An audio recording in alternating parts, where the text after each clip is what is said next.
Assalaamu calaykum soo dhawaada waxaan jeclaystay maanta inaan idiin soo koobo filim Korean demi baaris ah oo lagu magacaabo The Gangster. Wuxuu filimkani ka hadlayaa qisad dhab ah oo dhaxmartay madax maafiyo iyo nin booliis ah oo ka wada shaqeynaya sidii ku soo saari lahaayeen dilaa geystay faladambiyada badan. Maxay u go'aansadeen inay wada shaqeeyaan? Waxay noqon doonaan kuwo guuleysta dhamaadka. Aan ogaano intaanan gudagelin. Waxaan ka codsanaynaa muuqaalkan like ina saarto. Subscribe haddaanan ku ahayn hadda nagu sharaf daawasho wacan. Bilowga filimka nin arxan laawo ah ayaa gaarigiisa si bareera ugu dhufanaya gaari kale taasoo keenaysa in darawalka uu soo dagoodo si uu sawir uga qaato meelaha wax gaaray si uu ula tago qolada hanti dhawrka. Isagoo fileen waxaa gadaal midi uga mudaya dilaagii oo ku celcelinayo ilaa dhiigbax u dhinto. Maalinta xigto nin askari ah oo lagu magacaabo Taisuk iyo caawiyihiisa ayaa soo gaaray dhacdada meesha ka dhacday. Si walba ahaataba Taisuk ayaa arkay dabakaayo horteeda oo gaangistara taagan yihiin. Wuxuu u soo dagooday si uu cashir uga dhigo. Wuxuu ka ceerinayaa meesha. Dhanka kale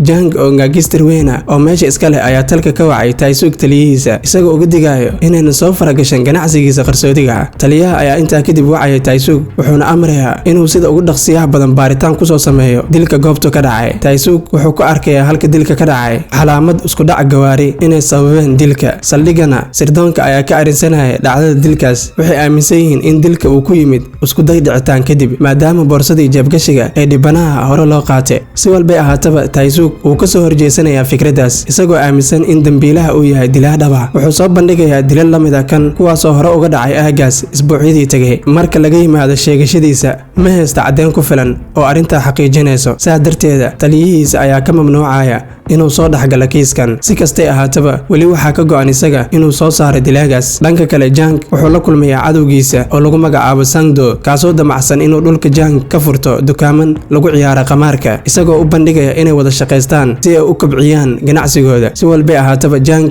oo og waxa uu yahay hankiisa ayaa u diidaya dalabkaas. Kulanka kadib Jang ayaa gaarigiisa u koraya gurigiisa. Intuu wadada gurigiisa ku sii socdo waxaa gadaal uga dhacay dilaaga gaarigiisa. Wuxuu arkayaa in gaarigiisa uu fiican yahay isagoo go'aansanaya inuu ninka iska fasaxo. Markuu maago inuu galo gaarigiisa dilaaga ayaa dhabarka midi uga mudaya taasoo keentay inuu dagaal dhexmaro labadooda. Jang dhowr jeer ayaa la muday waxaana isna u suurtagelayso inuu mar xabadka ka mudo dilaaga. Markuu arko siduu u xoogan yahay Jang dilaaga wuxuu isku dayaa inuu baxsado isagoo ku sii dhuftay gaarigiisa. Isagoo ku qanacsan in isku daygiisa fashilmay ayuu gaariga u kaxeynayaa meel cidlo ah wuxuuna ku dilayaa nin oday ah oo dadka deegaanka ka mid ah. Dhanka kale Jang isbitaalka ayuu yaalaa dhacdadaas kadib. Ciidankiisa markay arrinta maqleen waxay ka shakinayaan Sando inuu falkaasi ka dambeeyay. Waxay soo aadayaan xaggiisa. Sidaas darteeda dagaal aan laga baaqsan karin ayaa ka qarxay labada gaangis dhexdooda. Markuu soo kacay kadib Jang ayaa sheegaya in dilaaga uu ka mid ahayn ciidanka Sando. Wuxuu amrayaa raggiisa inay soo raadiyaan dilaaga gaarigiisa oo taargadiisa hayay. Taisuk oo arrintaani maqlay ayaa soo booqanaya Jang si uu wax uga su'aalo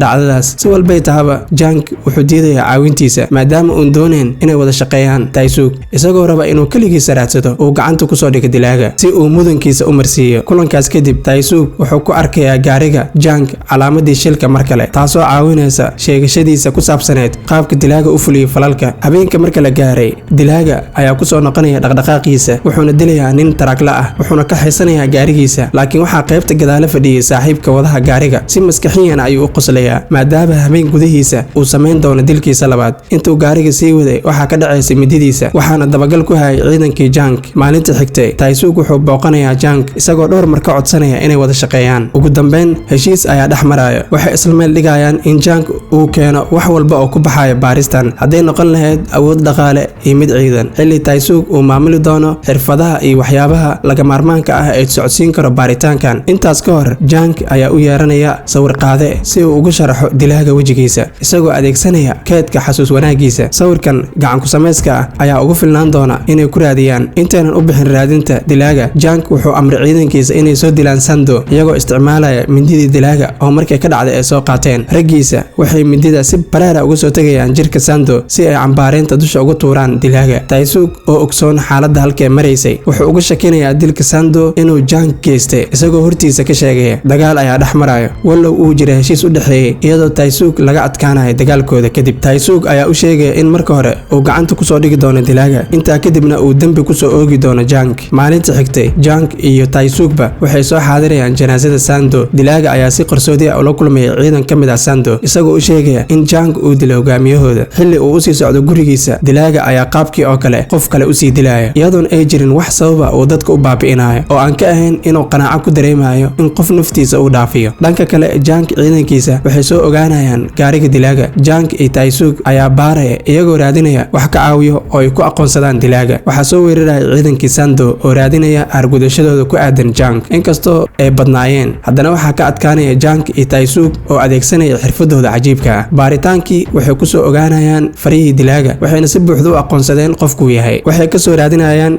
gurigiisa, wayna ka weynayaan oo wuu baxsanayaa. nasiib wanaag, Taisug wuxuu ka helayaa sawirka oo ku raadraacayo xarunta dhexe. Sando ciidankiisa iyo Taisug ayaa diyaarinaya howlgal baaritaan loo dhan yahay. howlgalka marka la qorsheeyay, waxay ku tiirsanaan doonaan ciidanka Jank oo loo dirayo wadooyinka magaalada, hoteelada, suuqyada, busteejooyinka, baararka, goobaha internetka, meel walbo ayay cagta soo marinayaan. marka laga soo tago dadaalkooda, dilaaga weli meel uu ku sugan yahay lama ogo. maalinta xigto, Jank wuxuu kula kulmayaa Taisug busteejada basaska. sidoo kale waxay halkaa ku arkayaan oo kula hadlayaan gabar dhigata dugsiga sare. xilli ay la nasanayaan kuwa kale oo asxaabtooda ka mid ah, waxay ogaanayaan gabadhii ay la hadlayeen inuu dilay dilaaga. mar kale ayay usoo ambabaxayaan wadooyinka, iyagoo bartilmaameedkooda koowaad yahay busteejooyinka basaska. markan waxay si buuxda usoo istaageen meeshuu ku sugnaa dilaaga. si walbay ahaataba, dilaaga wuu fahmay in lagu hareereysan yahay. wuxuu gaarigiisa u kaxeynayaa si xooli ah, isagoo ciidanka iyo gaangiska ay soo ciirsanayaan. burbur ayaa dhacaya oo ay geysanayaan gawaarida isbursanayso. Jank iyo Taisug ayaa go'doon geliyey, iyagoo gaarigiisa burburinaya. si walbay ahaataba, wuu baxsaday isagoo hore usii dilaya mid ka mid a ciidankii Jank. Jank wuu daba kacay isagoo raacaya dhiigga ka tifqayay, wuxuuna soo gaarayaa baar lagu magacaabo Krauk. gudaha ayuu usoo galay iyadoo albaabka uu jabiyey. dilaaga waxaa kusoo dul dhacay jirka Jank culeyskiisa, xilli si aan kala go' lahayn loo tumayay. kadib wuu soo jiiday, isagoo keenaya goob uu ugu talagalay inuu ku ciqaabo. si kedisa, Taisug ayaa la imaaday gaarigiisa, isagoo ku dhuftay Jank. wuxuu watay dilaaga isagoo u kaxaystay saldhigga. ugu dambeyn, gacan ku-dhiiglaha maxkamadda ayaa lasoo istaajiyey, isagoo eedayn walba ka baxsanaya, isagoo sheegaya inay jirin caddeemo toos ah oo lagu hayo oo daliilkiisa ku saabsan. iyadoo xaakinka uu bilaabay inuu ka fikiro inuu ninkan dembiile ahayn, Jank ayaa soo gala maxkamadda si uu u caddeeyo inuu yahay ninka keliya ee ka badbaaday weerarada uu geysan jiray dilaagan. wuxuu soo bandhigayaa wejiga gacan ku samayska ah ee dilaaga uu hore uga sameeyey si ugu adkeeyo caddeyntiisa. wuxuuna sidoo kale awood u yeelanayaa inuu si faahfaahsan uga sheekeeyo dhacdada, iyadoo ay caawinaysay haraadigii ka muuqday jirkiisa iyo midka dilaaga, iyadoo ay taasi soo saartay inuu jiray dagaal mindi ah oo dhex maray labadooda. marka la isku soo wada duubo dhammaan caddeemaha muuqday ee lasoo bandhigay, maxkamadda waxay go'aan ku gaartay inay dilaaga ku xukunto xabsi daa'ina. sidaasoo tahay, Jank wuxuu aqbalayaa inuu asna xabsi galo, isagoo qirtay ganacsigiisa mamnuuca ahaa iyo faldambiyadii uu samayn jiray si uu xabsiga ugula midoogo dilaagan. dhanka kale, Taisug iyo raggiisa waxay heleen dalacsiin ay ku muteysteen guushooda ay ka gaareen inay xaliyaan kiisas dambiyada badan. Jank ayaa sidoo kale asna xabsiga galaya, iyadoo wejigiisa ay ka muuqato dhoola caddeyn weyn, maadaama dhowaan uu heli doono aarsigiisa. like saar, subscribe nagu qabo si channelka uu kabco. wabilaahi tawfiiq.